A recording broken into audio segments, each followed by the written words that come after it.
One team in the NFL remains undefeated, and that team is right here in Philadelphia. The Birds return to Lincoln Financial Field for an afternoon battle against a gritty Jaguars team that has clawed their way to a 2-1 start. We have football weather, to say the least. Rain's been coming down all morning and is expected to continue throughout the afternoon. Birds fans are hyped up, and we're here to get you ready for a Week 4 showdown.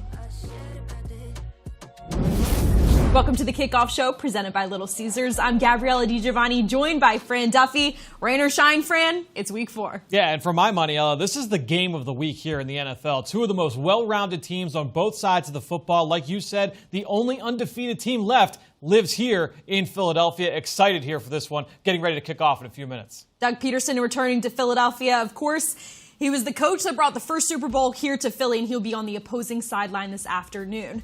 Now, your NFC Offensive Player of the Month, Jalen Hurts. I don't think he's out there just yet for warm-ups, but we got to start with the quarterback, the man in charge. He has had an outstanding first month of the season. One of my favorite stats coming into this game, just to really kind of set the tone for this matchup, Ella, Jalen Hurts, Trevor Lawrence, the first time in Super Bowl era here in the NFL where you've got two starting quarterbacks entering a game with quarterback ratings over 100, and both guys are under 25 years old. What a crazy stat coming into this game. That's per NFL media. When you look at the way that Jalen Hurts is playing right now, he has got the ability to beat defenses in so many ways. He's playing at the highest level he has ever played at in his entire career. I can't wait to see what he's got for a fourth act here in the 2022 season. There he is out there in the rain. He has over 1,000 total yards of offense just through 3 games. He's second in the league behind Josh Allen.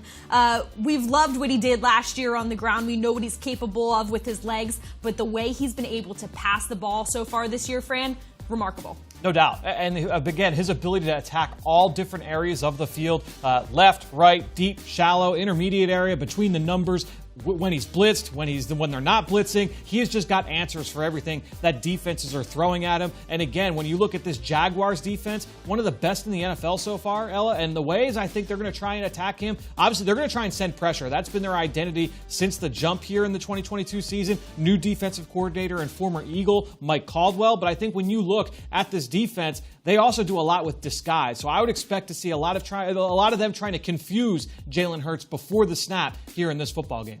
On Tuesday, offensive coordinator Shane Steichen was very candid about who Jalen Hurts really is to the core.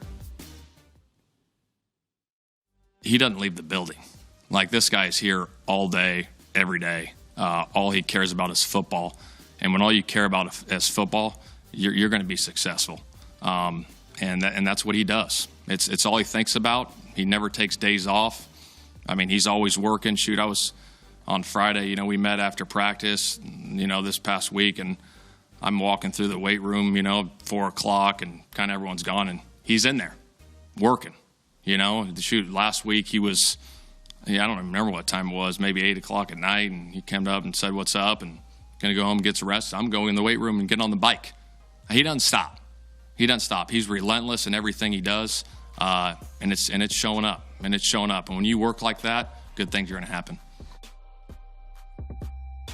The injury bug hit the running back room a little bit this week. Boston Scott was ruled out with a rib injury on Friday. Fran, what do you think we'll see today? Will we see Trey Sermon make his Eagles debut? I think he's going to be active here, or he is active for the first time in his Eagles career. And I think when you look at this Jaguars defense, Ella, numerically, they are the #1 run defense so far in 2022. And where they stand out most, on the edge. It's a really aggressive, violent group. They set really strong edges and force the running back to cut back earlier than he'd like. And so I've been thinking all week, what are the ways that the Eagles can try and attack this Jacksonville defense? For me, I think you're going to try and see some of these quick-hitting runs downhill, and that's where Trey Sermon can make some hay. I would keep an eye on some of these quick-hitting runs downhill into the teeth of this Jaguars defense. They've got some players inside as well, so it's not going to be easy. There's a reason why they are the #1 run defense, but keep an eye here on these quick-hitting inside runs from this Eagles offense. Bringing in the offensive starters here, we're talking about Trey Sermon. He was asked in the locker room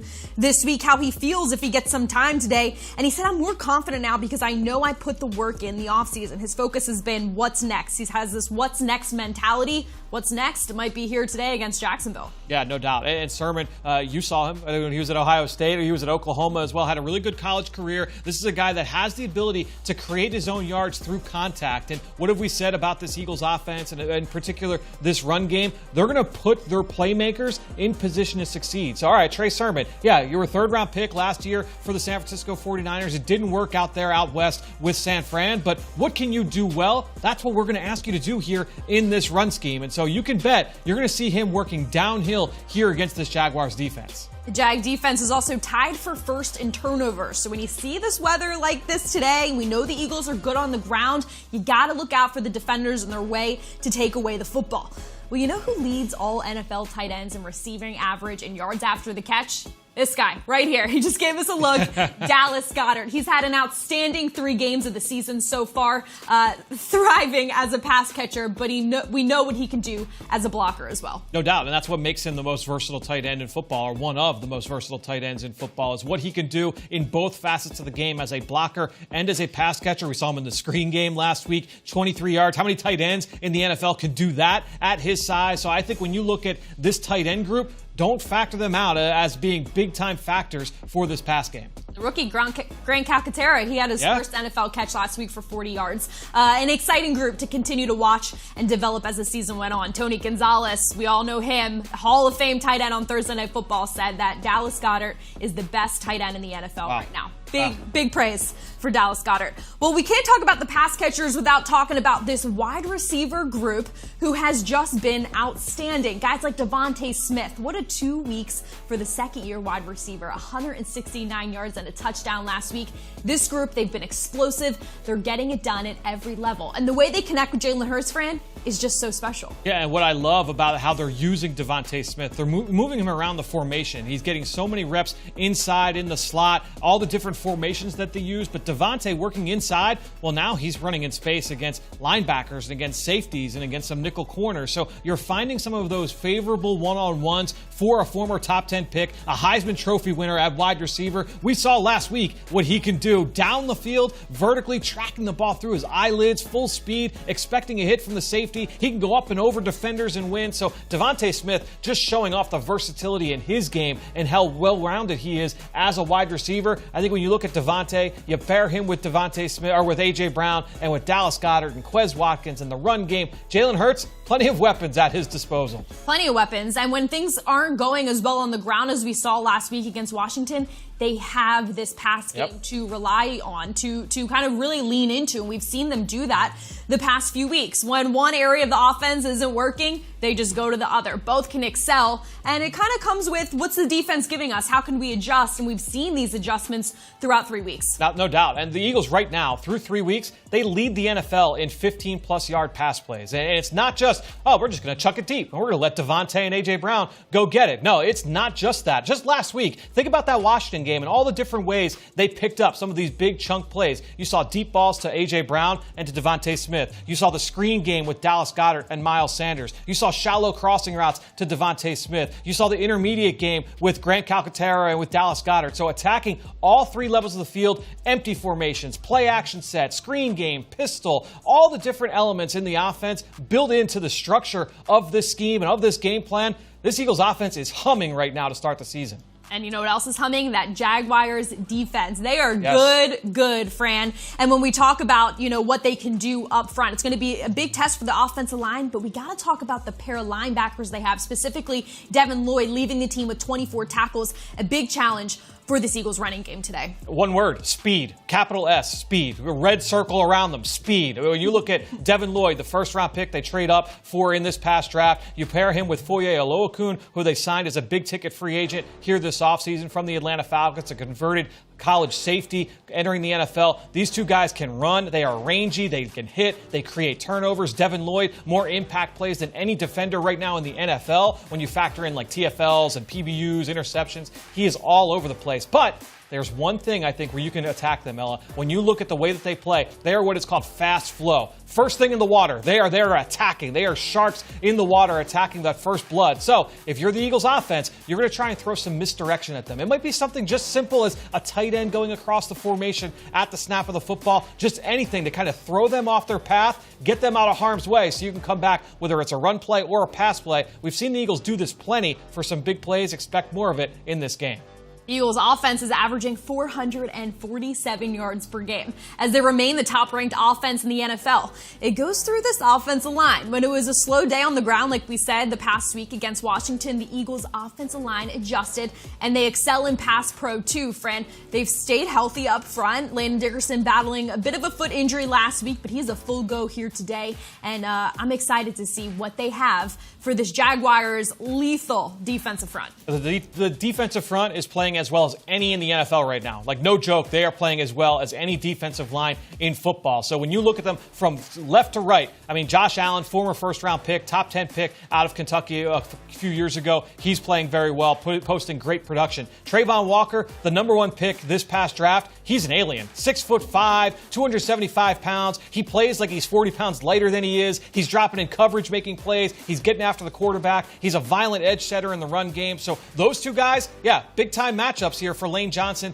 and with Jordan Mailata. Then you get to the interior. Not only do they have the big uglies up front with Foley Fatukasi and Roy Robertson-Harris, one of the more underrated players in the league, but Davon Hamilton, a former Buckeye, Ella, he's also making some plays. So I think when you look at this defensive front, yeah, rundowns early, that's what you're going to see. And then when you get to second and third and long, that's where they bring on the speed package. And you see Arden Key come off the bench. And you see DeJuan Smoot come inside. They'll play with 4 defensive ends on the field. And now you have all kinds of mind games you can play with opposing offensive lines. Look, the Eagles, we know they are stacked up front. They've got the best offensive line in football. That said, this is going to be a big test. Not just physically, but a mental game as well here for this Eagles offensive front. Well, the Jags defensive line isn't going to be the only good defensive line on the field today.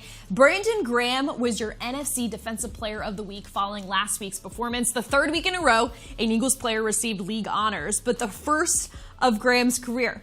Here's what he had to say about the recognition.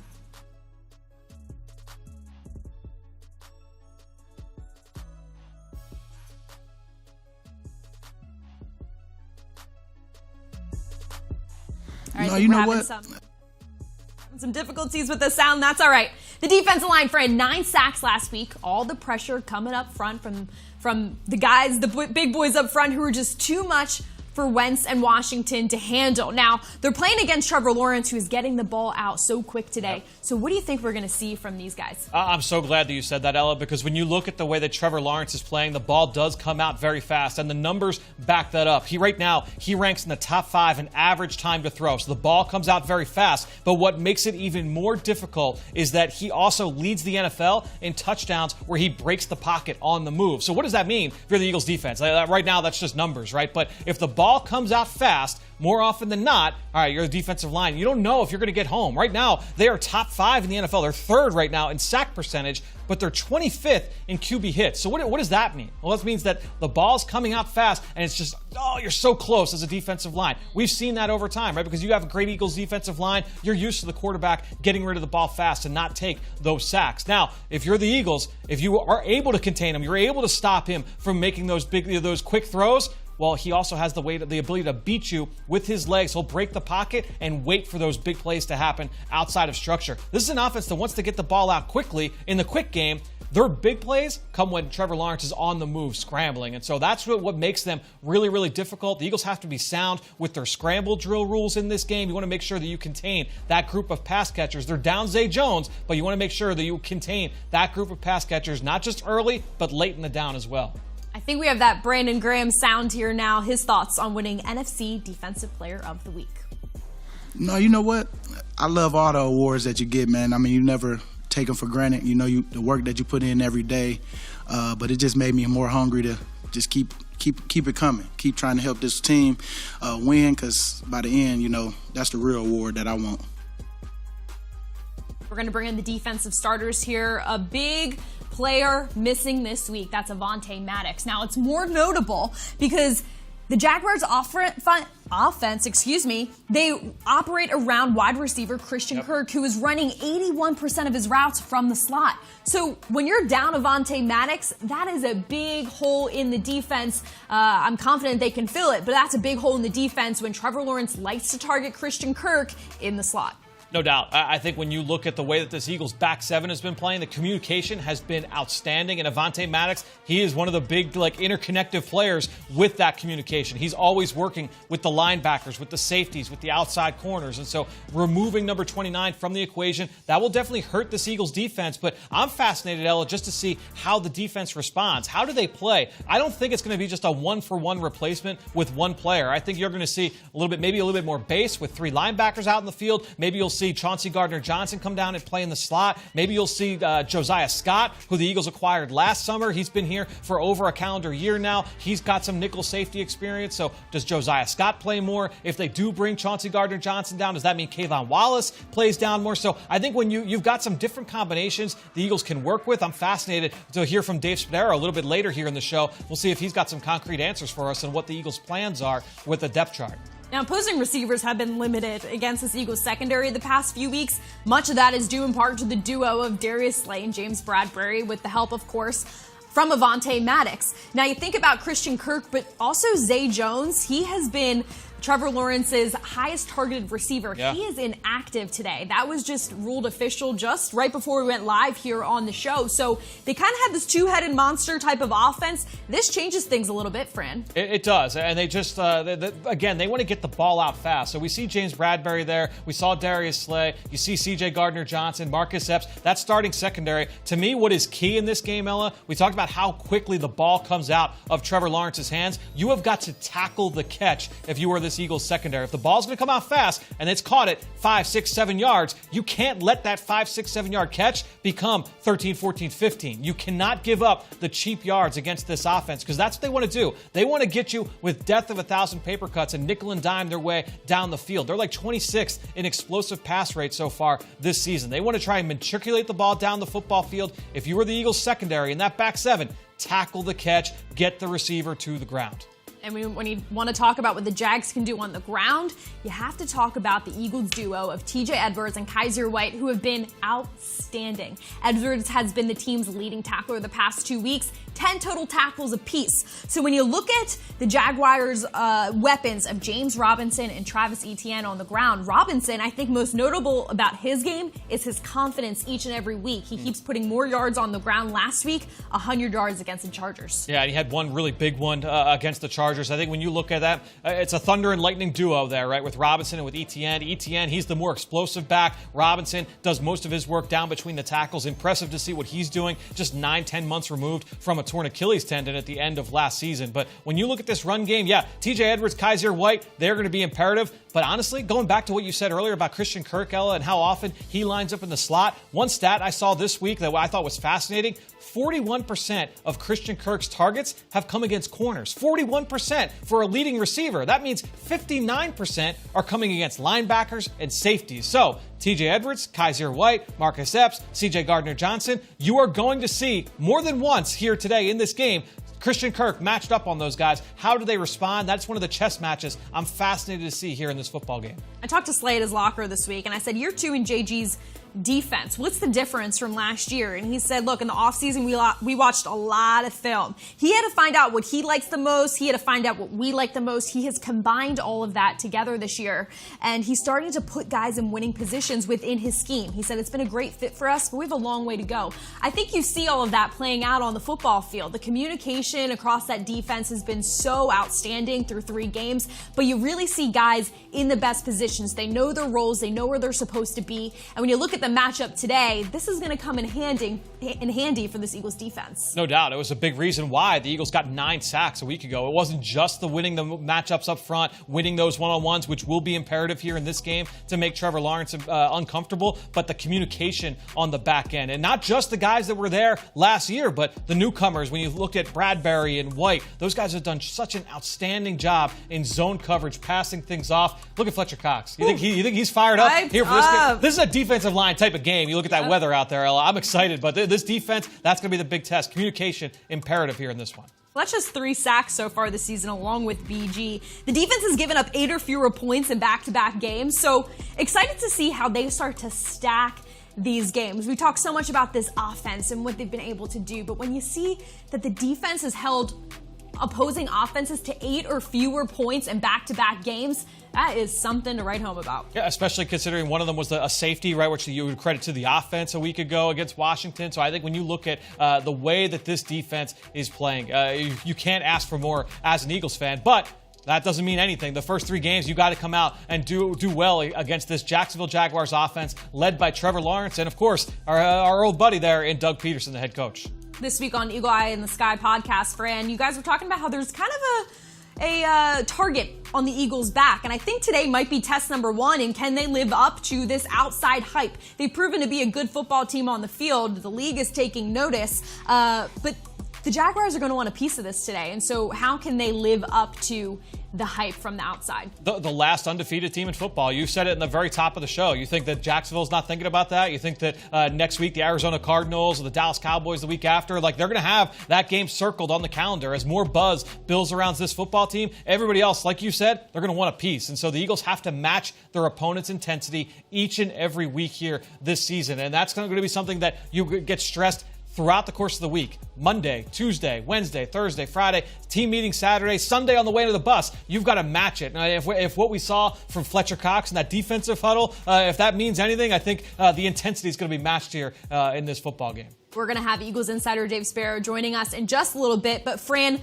we've kind of broken all down. What are 3 things you're really honing in on to watch today? Well, first thing for me, I'm going to start on the offensive side of the football. Taking a look at a matchup, I think the Eagles can win handily in this game. The Eagles wide receivers against the defensive backs for the Jacksonville Jaguars, especially, Ella, at the catch point. When you've got a muckfest, when you've got all this rain out there, it can be tough to separate and run routes and create separation on your own. But at the catch point, at the point of truth, that's where the Eagles can win this game. A.J. Brown, Devontae Smith, go up and win against these corners, because when I watch Shaquille Griffin, when I watch Tyson Campbell, the 2 starters on the outside, their big weak points, finding the ball in the air late downfield, and that's where the Eagles can win. So that's one matchup I'm watching. Number 2, for the Eagles, you got to stay on schedule offensively. You don't want 3rd and long. You don't want 3rd and 6, 3rd and 7, 3rd and 8. You want more 3rd and 3, 3rd and 2, 3rd and 1 against this Jacksonville defense. I'm going to talk a little bit about their identity later, but I will say they blitz as much as anybody on 3rd down. So you want to make sure you keep them out of those exotic looks, keep them honest on 3rd and medium, stay on schedule early on in series. And then lastly, going over to the defensive side of the football, we talked about how Jacksonville, they want to get the ball out fast. Well, expect a lot of screens here. The Jaguars played against the LA Chargers a week ago. Very similar defensive scheme to what we'll see here in Philadelphia. They threw a lot of screens against that Brandon Staley defense. I would expect more here from the Jaguars. So the Eagles have to be ready. Tight end, running back, wide receiver screens. Everybody's on the table here for this Jaguars offense. Eagles have to be ready to pursue the football. Look, and if there's a coach in the NFL that knows what it's like to play in Lincoln Financial Field, it's Doug Peterson. I saw that he was pumping music throughout practice this week to get his team ready for the noise that Eagles fans are going to bring today at home. Well, with that, we now welcome in Eagles insider Dave Spadaro, who joins us live from Lincoln Financial Field. I know it's a wet one out there, Dave. Fran and I have been talking about the potential solutions for the Eagles defense without Avonte Maddox in the lineup today. How do you see that playing out? Yeah, so this is really interesting, Ella. And we always want to mark Howie Roseman's trade. So think back to last year. The Eagles trade a cornerback, Jamison Houston, who's no longer in the league, and a sixth-round pick next year to the Jaguars for Josiah Scott. Now, today, Josiah Scott gets his opportunity to replace Avonte Maddox as the nickel cornerback. And from what I've understood, he had a great week of practice. The Eagles very high on him. I don't know how often Jacksonville will run 3 wides today, but this is a test of depth for the Eagles, both there and in the backfield, with Trey Sermon replacing Boston Scott. So you always want to we always pay attention to the A.J. Brown trades, but what can make or break a GM in this league are some of the trades like this one to get Scott, and we'll see how he does in that nickel cornerback position in place of Avonte Maddox. I think it's an interesting matchup. You talked about Christian Kirk and how dangerous he is. Scott will get that assignment quite a bit of the day today. We know the Eagles are chasing that 4-0 start. What's on your mind as the keys for the Eagles to win today? You know, look, everything. I think Jacksonville is so good and so violent up front defensively, and I'm interested to see if Jacksonville lines somebody up over Jason Kelce. If there's a weakness at all in Jason Kelce's game, it's when he has a big body lined up directly on him to squash him and not let him get to the second level against the run. Because obviously, establishing the run in conditions like today, very important against a defense that's #1 in the league. Also, you got to win the turnovers, and then you must get after Trevor Lawrence. I think what the Eagles would love to do is force Trevor Lawrence to go to his right, left-handed quarterback, force him to pin him to the right, and make him throw to that side of the field. Doesn't throw well to the left side of the field. That's the pregame report. Jalen Hurts being named NFC Offensive Player of the Month. He had a red-hot September. What does he do for an encore? Ella, just keep doing what he's doing. Don't turn the football over. Stay in command. Don't force things. Be patient. Again, today, because of the elements here, it's windy, it's rainy, it's going to get worse as the day goes along here. Just play smart, sound football. And I think there'll be some opportunities in the short passing game as well as in the run game for the Eagles. It's as good as Jacksonville is against the run. They're not used to having an opportunity to play against a quarterback like Hurts and in a running game that features a quarterback who's so versatile with his legs on the ground. And one thing before I say goodbye, I'm wearing an R hat today. The Eagles players and coaches all given hats that have the R and Roxborough High School t-shirts to just a moment of just kind of recognition for the tragedy that happened at Roxborough High School in Philadelphia last week. The murder of one 14-year-old boy and I think 4 others shot. Just a tragedy that the Eagles want to again bring light to. Gun violence in Philadelphia. It is an issue that needs to be curbed, and the Eagles trying to do something today about it to bring more awareness and to try to bring some action against gun violence in Philadelphia. So that's, if you wondered why the R hat, that's why I'm wearing it. Great, Dave. Thank you so much. I saw TJ Edwards also coming into the stadium today in a Roxborough High School football jersey as well. So thank you for bringing some light to that too. All right, I'll send Dave back into the storm at Lincoln Financial Field, and he'll join us in the postgame show as well. We all know the Batman storyline that has picked up steam around here. Well, we turned the tide a bit since Slay gave the wide receivers various Batman names. Our social team left an unmanned camera for players to answer the question, what would Slay's Batman name be? Here's this week's Social Spotlight presented by Ponley Hockey.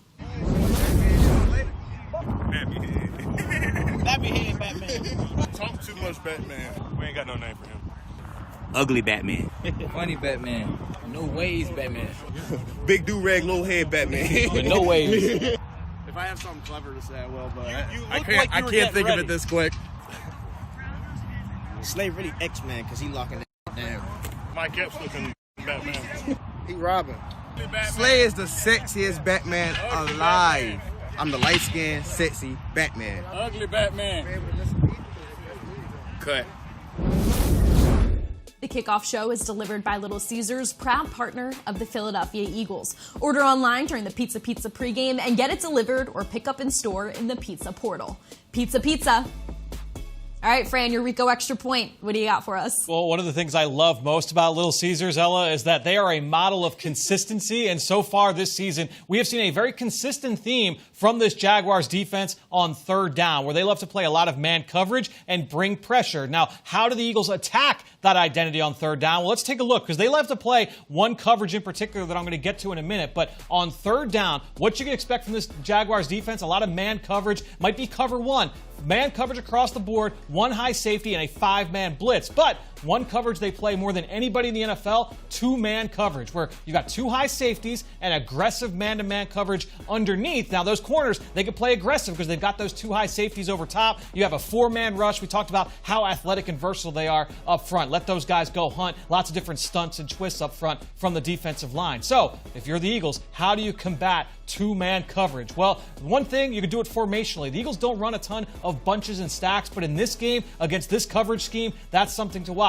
Another way, if you got those safeties over top and the aggressive press man underneath, you run across the field. So you don't run into those safeties. You're not running backwards towards the quarterback and into those corners. Run laterally, sideline to sideline, and also create some of those rub routes, some of those opportunities for some sneaky pass interference, some of those pick play opportunities. That's on the table for this Eagles offense today. And then obviously the X factor, Jalen Hurts with his his legs against man coverage. We saw it in week 1 against the Lions when they wanted to blitz and play a lot of man coverage. We'll see if the Jaguars kind of change that plan or if they stick to this identity. If they do, Jalen Hurts is the X factor, Ella. Well, before we go, we're going to bring you inside the Eagles entertainment family and give a special shout out to our producer, Melissa, who got married on Friday. We could not do what we do here without Melissa, and we're just so happy for her and Dan. All of our live coverage here in the studio especially, Kickoff Show, post-game show, Eagles Draft Central, Inside Training Camp, the live press conferences, they don't happen on a daily, weekly, monthly basis without Melissa. So best of love, obviously congratulations to Melissa and to Dan on their big day this weekend. We're so excited for her, but also special shout out to Brenna, who is now producing our shows today. She went from intern last year to producing a game day show here today. We are just so proud of her and so happy to have her in my ear all day long. That's it. Well, be sure to join myself, Fran Duffy, and Ike Reese on the post-game show immediately following the game. We'll provide instant analysis and hear from Nick Sirianni, Jalen Hurts, and many more. We're nearing kickoff, Eagles fans, a big test for the Birds as they pursue a 4-0 record. How will the Jags answer Hurts' dominance? Will Trevor Lawrence continue to show his development with the help of Doug Peterson? Or will the Eagles defense have his number all day long? Rain or shine, Eagles fans, thanks so much for tuning into the Kickoff Show. And as always, go Birds.